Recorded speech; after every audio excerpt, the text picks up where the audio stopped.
জয় যিশু।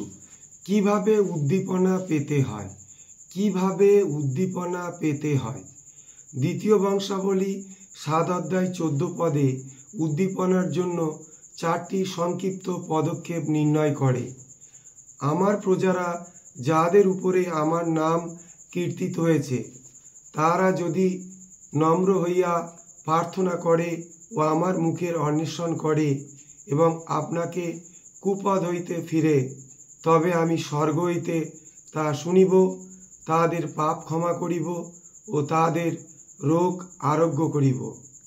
কারা উদ্দীপিত হতে পারবে?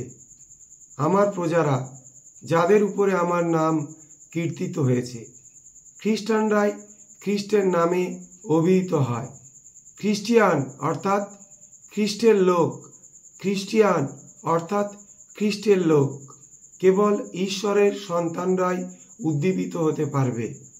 কেবল ঈশ্বরের সন্তানরাই উদ্দীপিত হতে পারবে।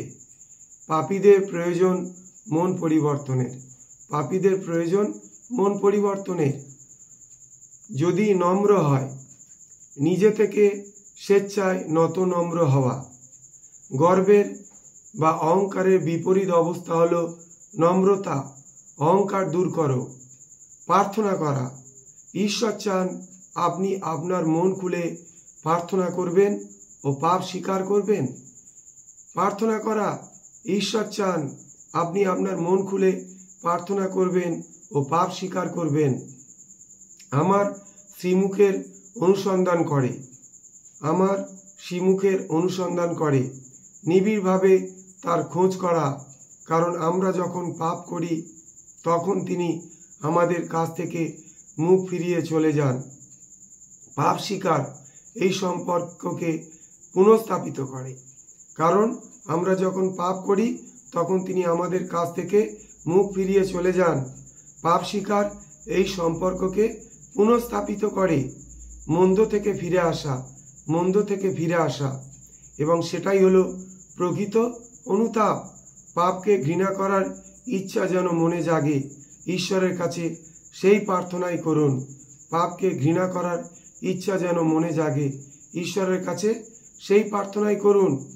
এর ফল হবে এই, ঈশ্বর আপনার প্রার্থনা শুনবেন। ঈশ্বর আপনার প্রার্থনা শুনবেন। ঈশ্বর আপনার প্রার্থনা শুনবেন। ঈশ্বর আপনার পাপ ক্ষমা করবেন। ঈশ্বর আপনার পাপ ক্ষমা করবেন। ঈশ্বর আপনার পাপ ক্ষমা করবেন। ঈশ্বর আপনাকে রোগমুক্ত করবেন, জীবনে শক্তি সঞ্চার করবেন। ঈশ্বর আপনাকে রোগমুক্ত করবেন এবং জীবনে শক্তি সঞ্চার করবেন। ঈশ্বর আপনাকে রোগমুক্ত করবেন এবং জীবনে শক্তি সঞ্চার করবেন। জয় যিশু।